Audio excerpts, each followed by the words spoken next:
Hi, my name is Mark Walker. I'm the editorial director at the Fintech Times, and we're here in the Kingdom of Saudi Arabia at Seamless. And we've got a great interview for you here at Seamless TV. And I'll ask my interviewee to introduce himself to you. Hello, my name is Patrick, and I'm the Assistant Secretary General for the Arab Federation for Digital Economy, part of the League of Arab States. And I'm happy to be here with you today, Mark. Fantastic. So, obviously, from your perspective, I think you have quite a unique perspective on the concept of digital transformation. Maybe just sum up what it sort of means to you to actually transform. So basically, today, as we know, COVID has boosted the way forward in terms of digital transformation, and we could see lots of initiatives across the Arab world that were planned before to have visions like 2025, 2030.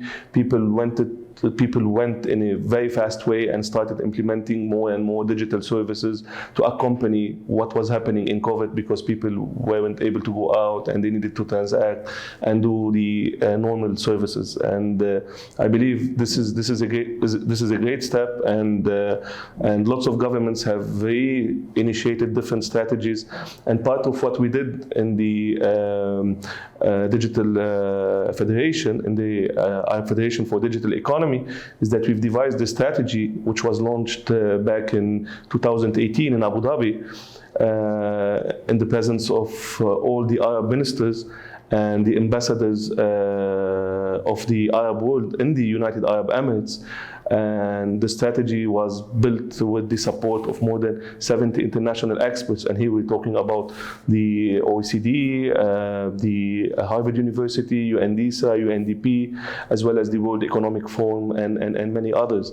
Now, today we were blessed because the United Arab Emirates supported the strategy, and this was a good step towards having a clear digital agenda and a strategy for the Arab world to know where they are and to be able to move forward and faster in terms of transformation.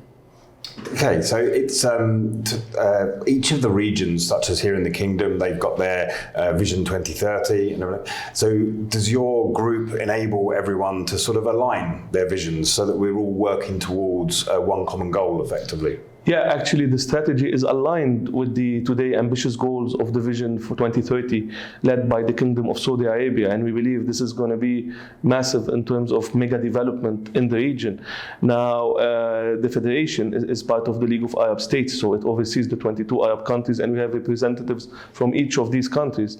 What you need to know is that strategies are put in place, and this strategy's output was 50 initiatives across the Arab world. Now, these initiatives, some of them were funded and some of them started, and this is something that we started to see in terms of digital transformation and certain frameworks across the Arab world. And what even is motivating countries these days is that we've done an index.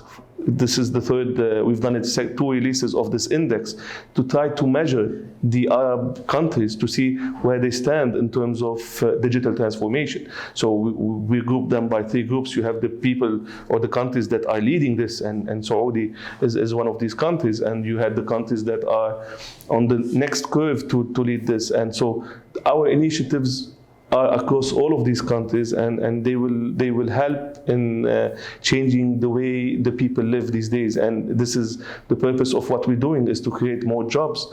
And we're talking here about 60 million jobs in the next 2 decades. I mean, digital transformation is something that's going on, but definitely it's bringing new jobs, and it's not like people will be out of jobs. But no, this is something which is, we expect that the Arab youth is going to take a big advantage of this. And they are really going to pave the way for the next generations to come. And I guess one of the key things is, as you said, the pandemic brought a giant leap forward in much digital transformation. The idea is to keep the same rate of growth and to keep moving forwards. Is that some of the work you're doing, is to keep an eye and make sure that we're continuing to progress? Yeah, I mean, definitely. The COVID, as I mentioned before, it played a big role. It was the chief of digital transformation for the region. I mean, it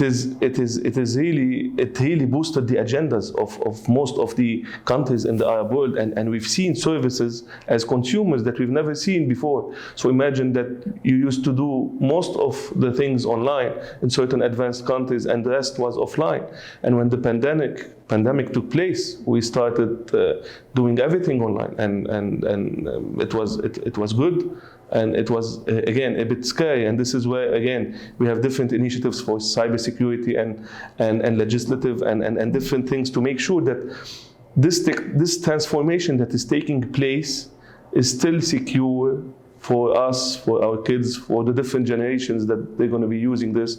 And this is why this big strategy that has been devised and supported by the leadership of the United Arab Emirates and the Kingdom of Saudi is really a blueprint that will allow the Arab countries to grow and to transform in a different way. So for my final question, obviously we're here at Seamless in the Kingdom of Saudi Arabia. How have you found the event? Well, actually, I've been in Seamless for the last 8 years, and I've known this event since the early days. To be honest with you, I'm really impressed in what I've seen in Saudi.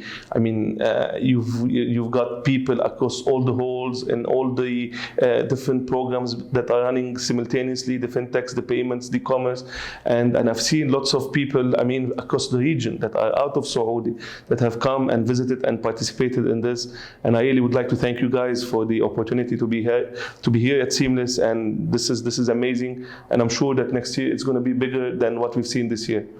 Hopefully we'll have the chance to do this again next year in a much bigger event. Definitely we'll do that. So thank you very much for joining us here on Seamless TV, powered by the Fintech Times. Thank you, Mark. Thank you so much. Thank you.